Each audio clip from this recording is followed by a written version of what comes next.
Bismillahirrahmanirrahim. Assalamualaikum warahmatullahi wabarakatuh.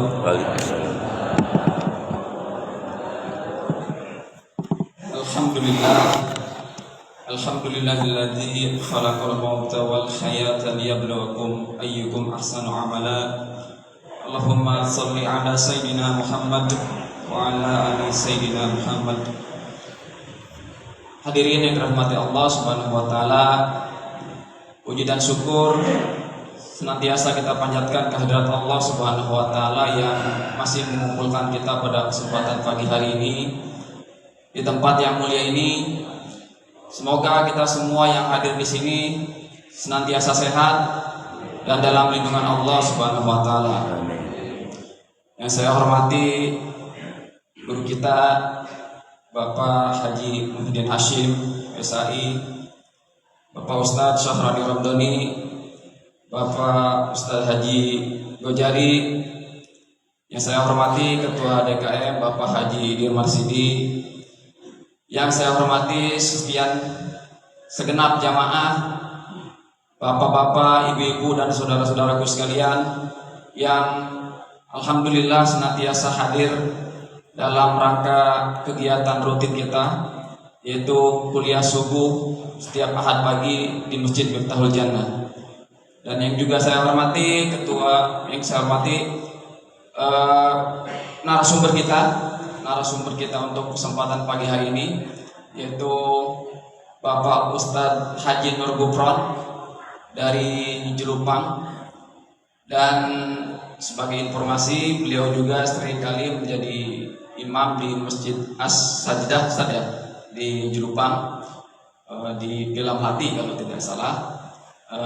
Dan beliau secara kelurahan berdomisili di Kelurahan Jelupang, Serpong Utara. Itu sebagai informasi tambahan. Dan marilah bersama kita buka kuliah subuh kita pada kesempatan pagi hari ini dengan membaca basmalah. Bismillahirrahmanirrahim. Dan untuk selanjutnya Pak Ustadz Haji Nur Gufron dipersilakan dengan Pak Ustadz. Bismillahirrahmanirrahim. Assalamualaikum warahmatullahi wabarakatuh. Alhamdulillah wa kafa wassalatu wassalamu ala nabiyil mustafa wa ala alihi wa alihi washabihi ahli sidqi wal wafa ma ba'du. Qala Allah ta'ala a'udzu billahi minasyaitonir rajim. Subhanaka la ilma lana illa ma 'allamtana innaka antal alimul hakim. Wa qala Nabi sallallahu alaihi wasallam, man kun 'aliman aw muta'alliman aw mustami'an aw muhibban wa la takun khamisan fatahlik lak, atau kama qala Rasulullah sallallahu alaihi wasallam. Ketua DKM Masjid Miftahul Jannah yang saya muliakan, Ustaz segenap pengurus, yang kita muliakan para alim ulama, para guru-guru kita, para hujjaj, para sesepuh, jamaah kaum muslimin muslimat yang dicintai dan dirahmati Allah Subhanahu wa taala. Pada pagi ini mohon izin saya menyampaikan topik. Tidak semua manusia tahu, ya. Ada hal-hal yang manusia tidak tahu. Suatu hari Rasulullah SAW berkumpul dengan para sahabat. Ini hadis diriwayatkan oleh Imam Bukhari. Kemudian Rasulullah mengatakan kepada para sahabat, ayyuhal ashabi, wahai para sahabat, ala unabbi'ukum bi akbaril kabair. Kata Nabi, maukah aku sampaikan kepada kalian tentang sebesar-besar dosa itu? Sayyidina Abu Bakar mengatakan dalam hadis ini, Nabi sampai berkata 3 kali. Artinya serius betul ya. Qalu bala ya Rasulullah. Lalu para sahabat merespon, baik ya Rasulullah, kami tentu menginginkan ya untuk Anda menyampaikan tentang sebesar-besar dosa itu. Lalu Rasulullah SAW menjawab mengatakan asyirku billah. Jadi sebesar-besar dosa itu urutan pertamanya adalah asyirku billah, yaitu syirik, ya, mensekutukan Allah. Mengapa syirik terkategorikan sebesar-besar dosa? Jawabannya yang pertama, karena di surat An-Nisa ayat 48 Allah menegaskan, innallaha la yaghfiru ayyushraka bih wa yaghfiru ma duna dzalika liman yasha. Allah tidak mau mengampuni, bukan sama sekali tidak mengampuni, ya, karena menggunakan fi'il mudhari', yaghfir itu fi'il mudhari'. Kepada siapa? Orang-orang yang mensekutukan Allah, dan Allah akan mengampuni dosa selain dosa mensekutukan Allah bagi siapa yang dikehendakinya. Kalau ada orang sampai nanti meninggal, dia tetap dalam ketetapan berbuat syirik, dia tidak taubat nasuha, bukan salah Allah kalau Allah tidak mengampuni dia, maksudnya begitu. Lah pilihan dia. Tapi jika dia berbuat syirik, dia bertaubat, apalagi taubatnya taubat nasuha, insya Allah dosa syirik pun akan diampuni. Jadi mengapa syirik itu kategorinya dosa besar? Karena tadi tidak diampuni kalau sampai meninggal. Yang kedua, di surat Az-Zumar ayat 65, ya, saya ambil petikannya yang ada korelasinya dengan topik ini saja. Kenapa syirik itu terkategorikan sebesar-besar dosa? Karena kata Allah, la yahbatanna amaluka. Sehebat apapun amal kebaikan yang dikerjakan seseorang, jika dia berbuat syirik, punten, ditip X sama Allah, dihapus amal kebaikannya tadi. Bayangkan, itu udah capek ngaji, udah capek zikir, capek baca Quran, capek berbagai macam kebaikan yang kita kerjain, lah nggak ada angkanya, nggak ada nilainya, dihapus, ditip X sama Allah. Ini syirik. Yang ketiga, mengapa syirik terkategorikan dosa besar? Karena syirik itu adalah kezoliman besar, zulmun kabir. Ketika ada syirik pasti ada kezoliman. Contoh, nanti bisa klik di Google. Di daerah Toli-Toli itu masuk wilayah kategori Sulawesi Tengah. Sulawesi Tengah itu kalau dari Cikupa kemana ya? Ngetan kayaknya ke sana ya. Ya. Ada seorang gadis umur 13 tahun namanya Hasni. Tiba-tiba diberitakan Hasni hilang tanpa jejak. Ya tentu saja orang tuanya ikhtiarnya luar biasa. Lah anak gadis. Lah kalau bocah lanang mah hilang juga kayak bola bekel, mau nyundul kemana baik gak bakal pecah kan begitu bola bekel mah ya. Lah kalau bocah wadon, anak perempuan, anak gadis hilang, lah dia kayak gelas. Sekali dia rengat, ambiar urusan kita. Kan begitu ya? Bapaknya kelimpungan, mana kelimpungan nyari. Seantero wilayah Toli-Toli dicari, kagak ketemu juga. Lapor polisi, lapor koramil, kagak ketemu juga. Sampai sebulan. Ya orang kagak ketemu gimana? Ya sudah, orang tuanya pasrah. Saya mau nanya nih, kira-kira nih bocah nyangsang kemana Pak yang bisa boleh pulang duluan? Iya benar yang bisa boleh pulang duluan. Kalau gak malu sama Pak Ustadz. Coba di mana Pak? Ini ada gadis. Diumpetin dukun. Bujuk buneng, ini dukun kurang asem, kurang gula, kurang ketumbar ya. Diumpetin dukun, ada di Google tuh, klik aja. Hasni, Toli-Toli, bocah hilang. Diumpetinnya nggak tanggung-tanggung Pak. Lah bukan main ini. Kalau ngumpetin orang sehari 2 hari kan wajar. Nah saya pernah ngalamin, saya jadi saksi pernikahan di Serang. Lah penghulu ada, saksi ada, wali ada, orang udah kumpul semua. Lah pengantin perempuannya kagak ada, hilang. Saya ngalamin itu. Ya karuan aja, kelimpungannya bukan main, sampai lapor ke polisi. Ternyata Pak, itu bocah nginep di mantan pacarnya. Lah ilaha illallah, tolong lu bocah bisa bayi ini ngumpetin anak orang-orang mau dikawinin. Tapi kan itu sehari. Ini si Hasni hilangnya 15 tahun. Kalau kagak percaya lihat di Google itu. Diumpetin dukun 15 tahun lah, coba itu.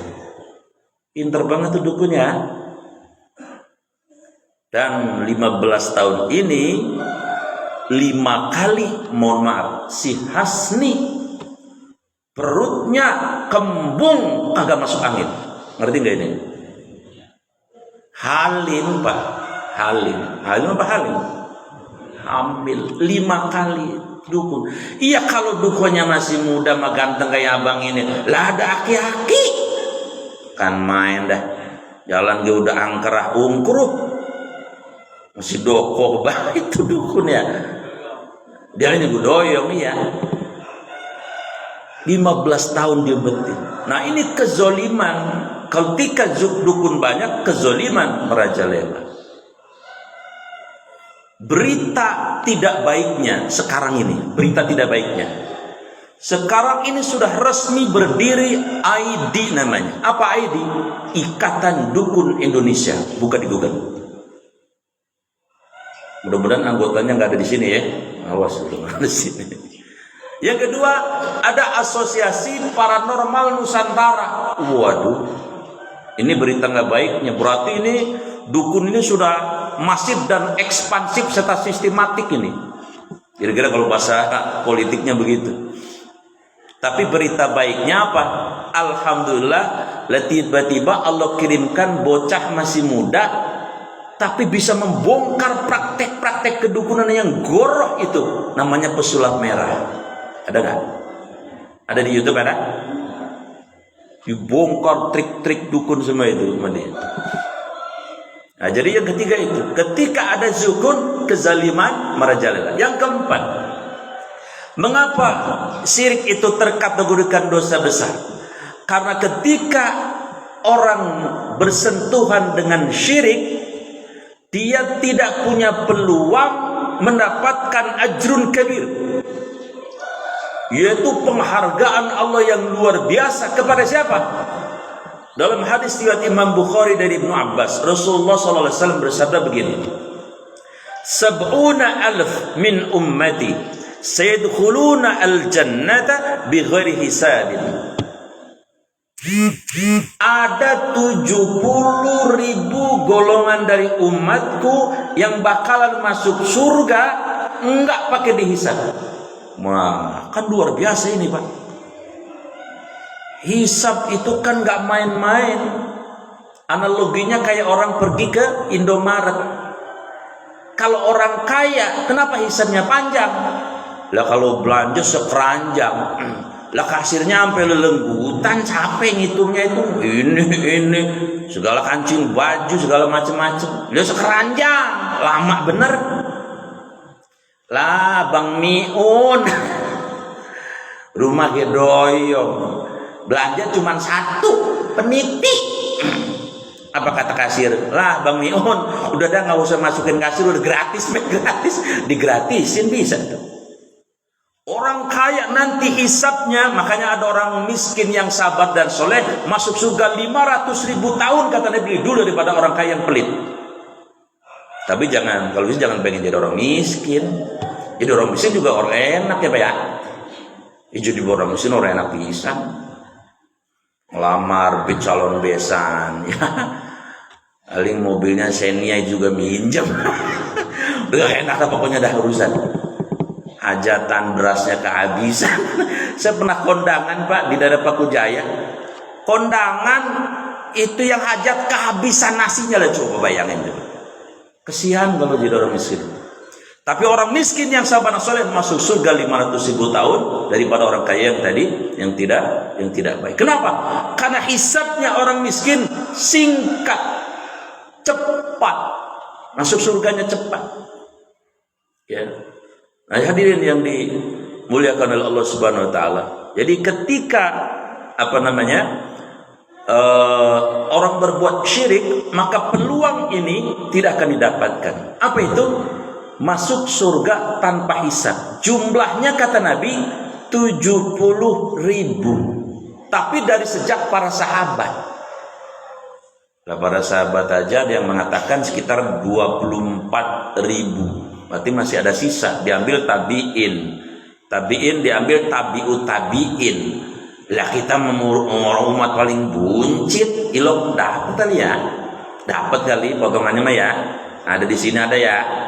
Ada ya. Yang ngantuk makanya kagak dapat ada yang ngantuk. Yang jelempet tuh nggak dapat kata malaikat, ini mah kagak dapat dah. Yang cengar dapat kan 70.000. Siapa mereka 70.000 dari umat Rasulullah yang bakal masuk surga tanpa hisab?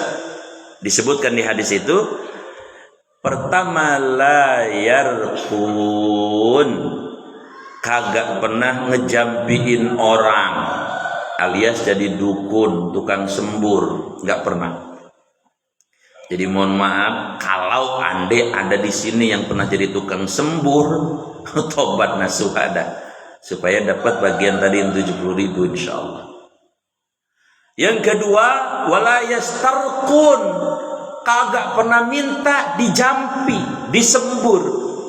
Maksudnya apa? Enggak pernah datang ke dukun, maksudnya begitu. Kan dalam hadis riwayat Ahmad, Rasulullah memberikan warning keras ya. Man, siapa orang ata datang kahina kepada dukun, fasa'ala an syai', lalu dia bertanya sesuatu kepada dukun, fasaddaqa bima yaqul, lalu orang itu membenarkan apa yang diucapkan si dukun, faqad kafara bima unzila ala rasul, maka sungguh dia telah kafir terhadap apa yang Allah turunkan kepada Nabi, yaitu Quran. Rukun imannya cacat. Rukun iman cacat, rukun Islam cacat, keislamannya cacat. Itu datang ke dukun. Kalau datang ke peramal masih mendingan. Man, siapa orang ata datang arrafa kepada tukang ramal nasib, fasa'ala an syai', lalu dia bertanya akan sesuatu, falan tuqbal salatahu arba'ina ayyam, dia cuma dapat ganjaran apa? 40 malam 40 hari sholatnya kagak diterima. Ini kalau cuma datang ke tukang ramal. Maka ini mohon maaf nih, kalau jalan ke daerah mertua saya Kamurang sana, itu dikit lagi ada yang depannya Tipiko itu, namanya Kampung Baru. Itu ada ruko namanya apa? Rukonya itu neglak bener gede, bener judulnya, menerima ramalan kartu tarot. Bujuk, itu RT-nya ngapain ngizinin ya? Saya mau ikut campur, bukan RT saya. Lah kalau punya nomor mas saya kasih. Ente dosa ente kalau itu masih ngejogrok baik itu ente dosa terus. Kenapa? Membiarkan praktek ramalan nasib ada, nggak boleh. Pak RT juga harus bertanggung jawab, apalagi ustadznya itu kalau ada di situ.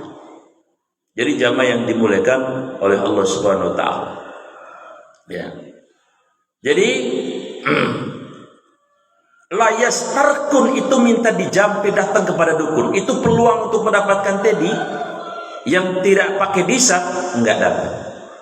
Nah, yang ketiga walayatatayyarun, supaya dapat kita pahala yang tidak dihisab tadi, jangan tiarah. Kata Nabi, at-tiyaratu minas syirki, dalam hadis riwayat Imam Abu Dawud.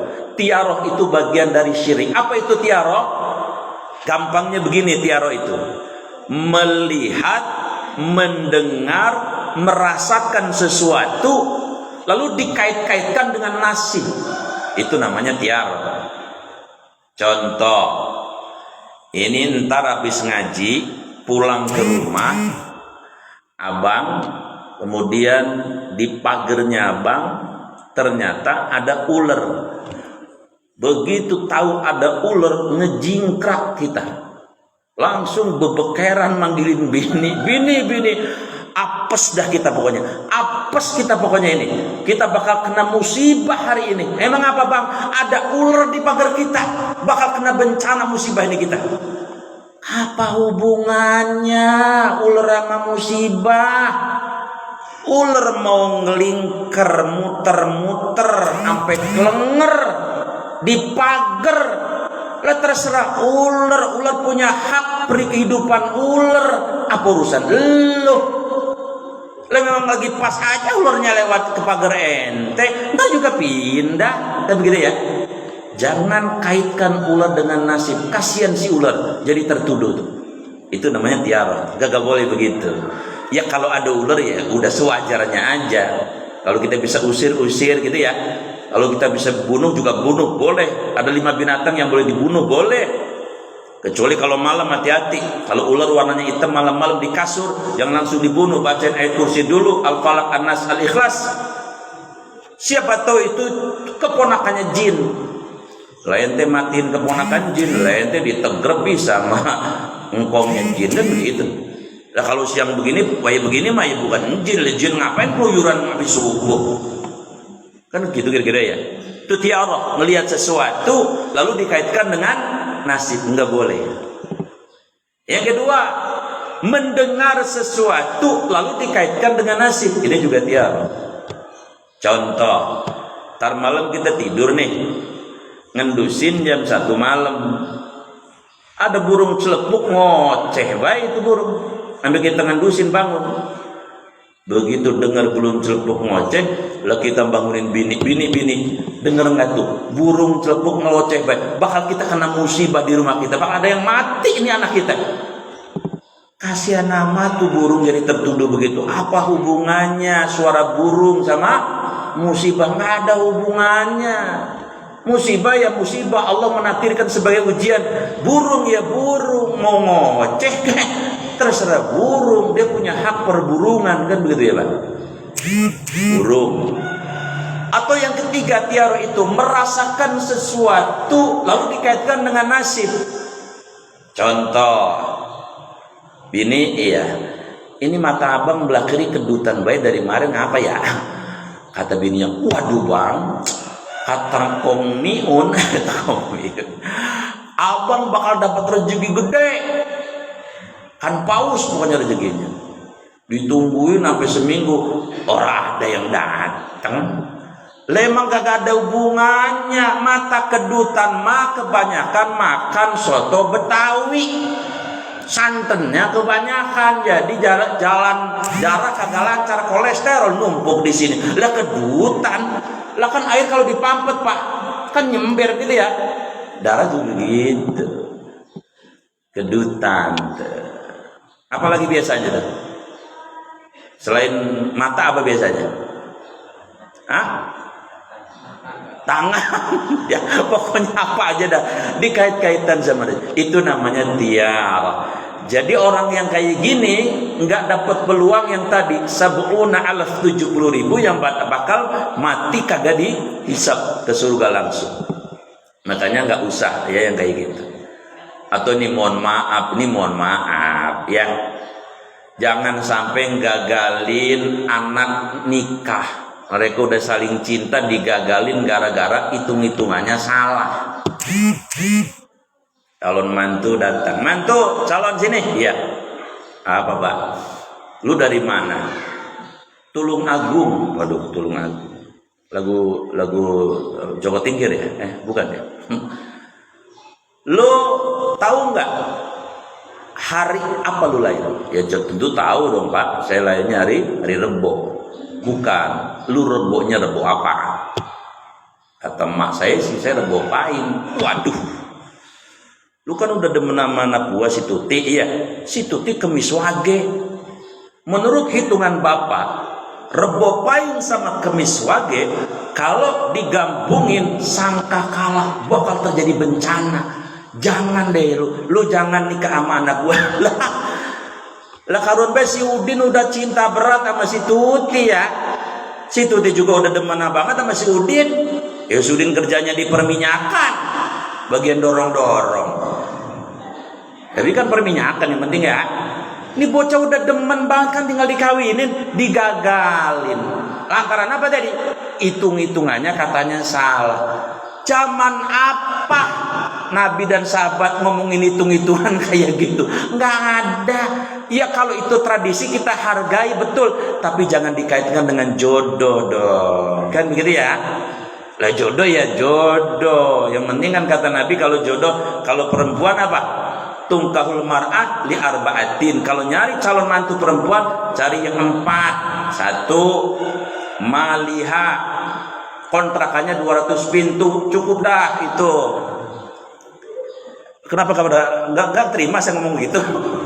Ya siapa tahu ada. Jamaliha, cakep, nasabiha, keturunannya juga orang yang baik, fatbar bidatid taribat yadaka. Tapi yang penting itu anak wadon, agamanya cakep.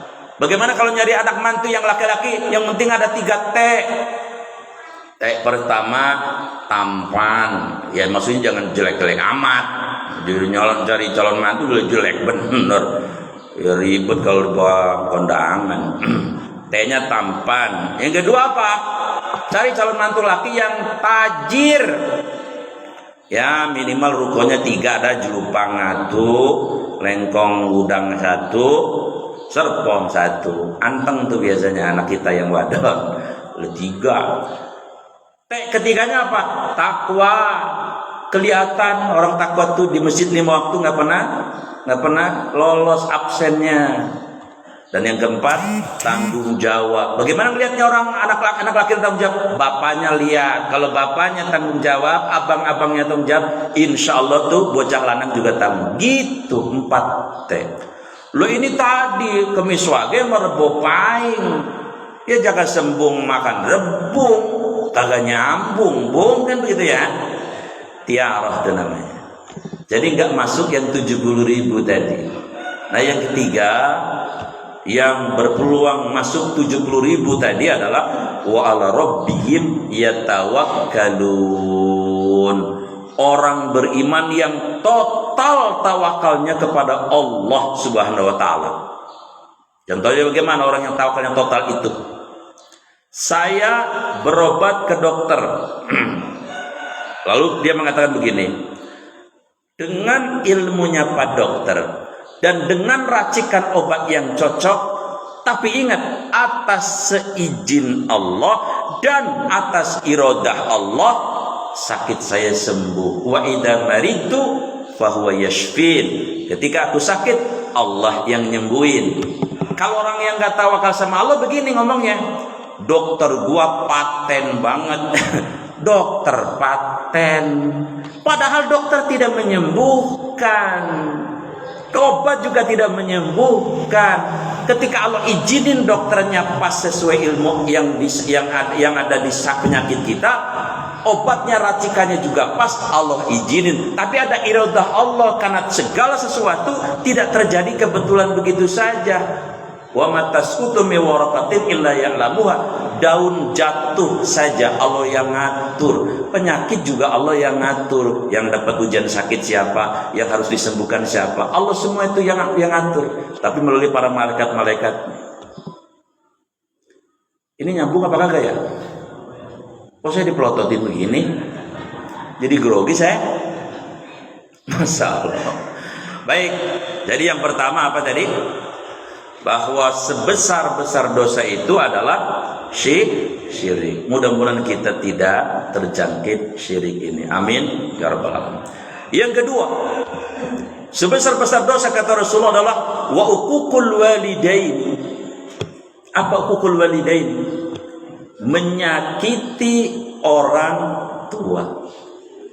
Mengapa menyakiti orang tua kok nomor 2 setelah syirik? Iya.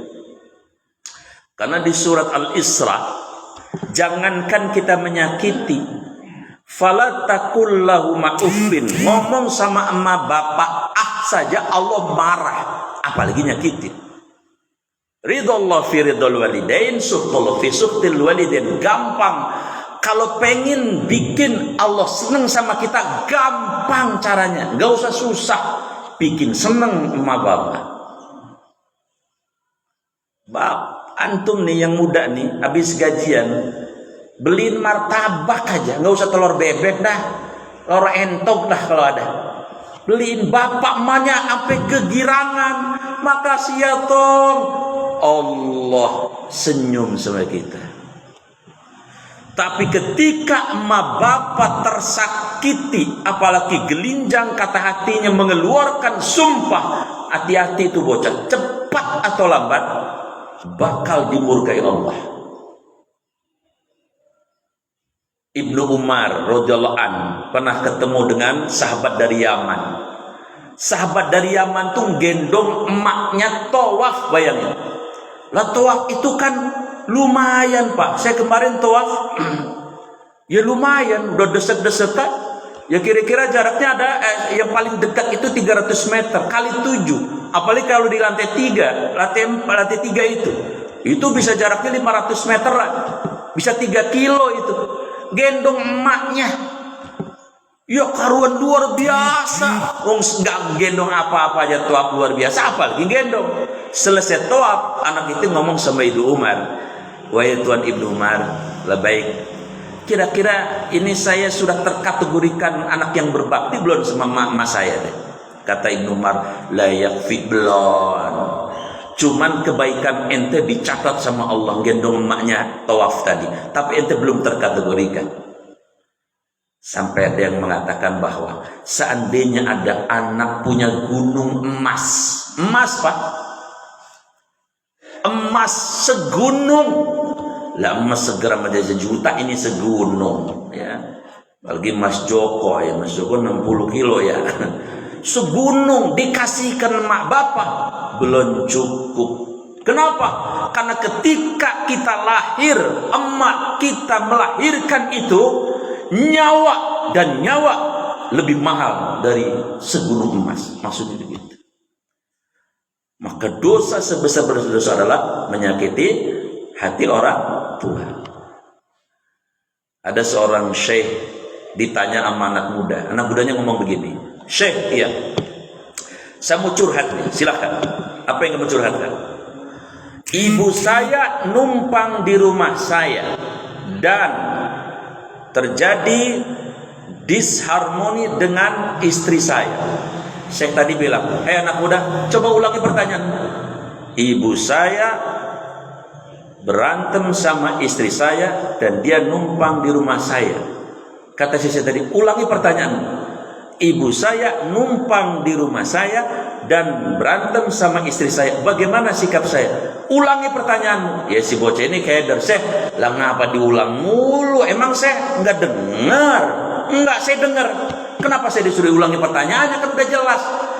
Bukan. Pertanyaan ente salah. Loh, salahnya di mana? Qala Rasulullah, dia membacakan hadis dari riwayat Imam Bukhari itu. Maluka ay malu waliduk. Hartamu itu, rumahmu itu, semua yang kau miliki itu milik ibu dan bapakmu. Itu hadis sahih. Oh, begitu ya Syekh. Iya. Jadi salah bukan ibu menumpang, kamu istrimu yang numpang di rumah ibumu. Oh, begitu ya. Iya. Tapi ini mohon maaf, kalau istrinya ngaji ngerti. Lah kalau kagak ngaji mah lah kagak paham.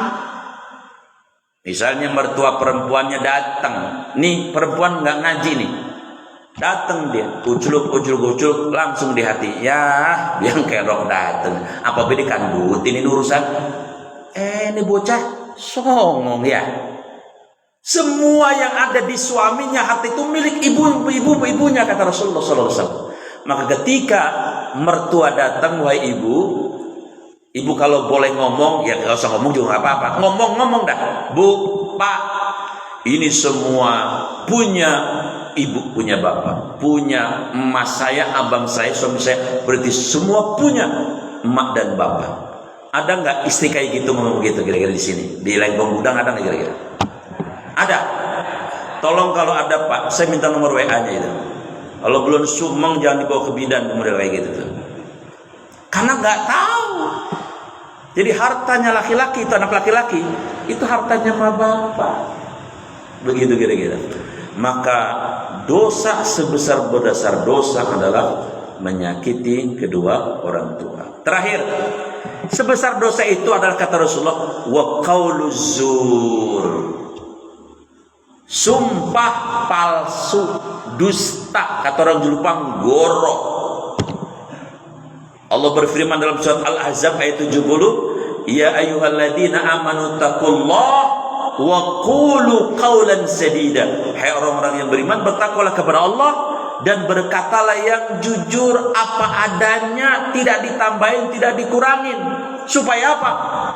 Perkara cepat selesai. Yang kedua, pasti perkara itu diberkahi kedua belah pihaknya. Yang ketiga, tidak mengeluarkan energi banyak. Yang keempat, insya Allah kita bisa mengerjakan pekerjaan yang lain. Tapi kalau ada sumpah palsu, ketidakjujuran, perkara kusut lama, yang harusnya 2 hari bisa 2 bulan. Begitu ya bang? Enggak diberkahi Allah, mengeluarkan energi yang begitu luar biasa, biayanya mahal. Dan yang ketiga tentu tadi, mestinya kita bisa ngerjain yang lain, lah kita uplak baik ngerjain begituan. Ini kalau nggak ada yang jujur. Tapi kalau jujur, berkah.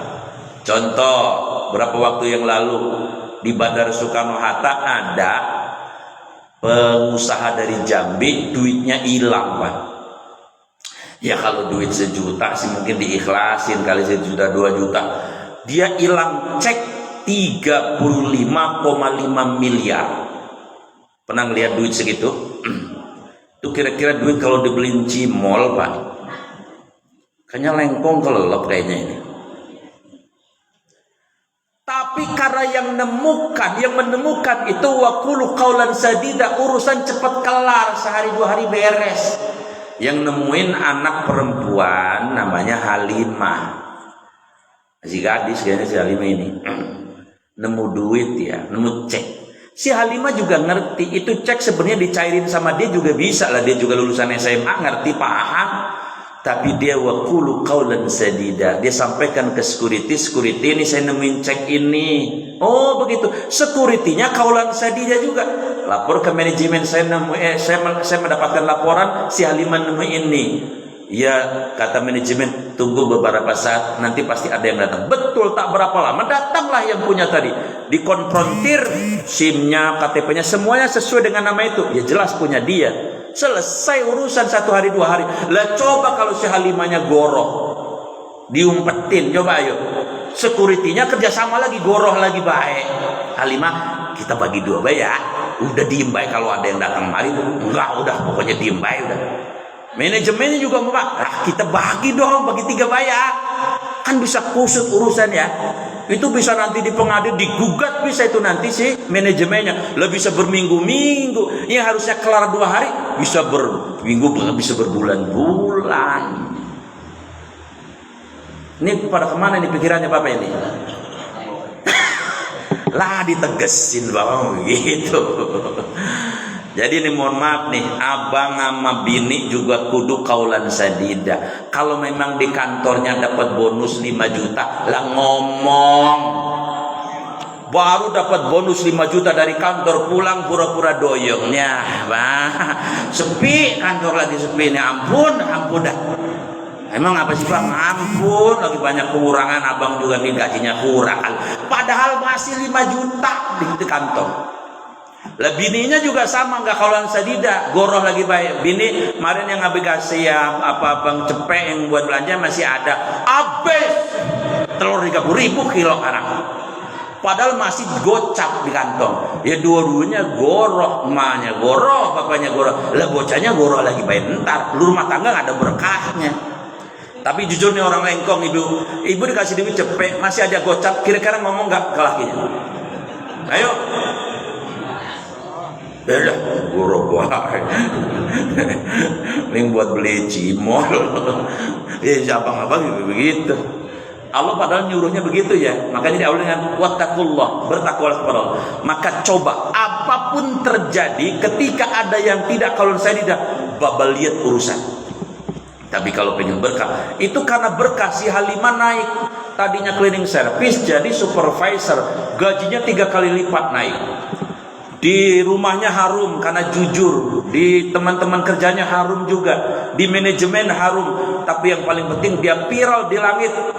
Para malaikat membicarakan tentang si Halimah. Sayang saya nggak tahu rumahnya si Halimah. Saya mau paranin dari jemaah. Oh, bocah mana celeduk mana kali ya?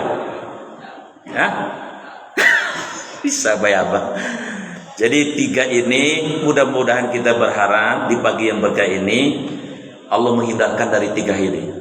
Syirik, nyakitin mama bapak, dan yang ketiga sumpah palsu. Jangan coba-coba sumpah, nanti orang terzalimi, itu dosanya nanti di akhirat ke bawah-bawah. Semoga kita terhindar dari 3 hal tadi. Amin ya robbal. Begini saja yang saya sampaikan, semoga ada manfaatnya. Gimana pembaca doa bagaimana ini? Doa ya? Hah? Oh, tar dulu ya, silakan.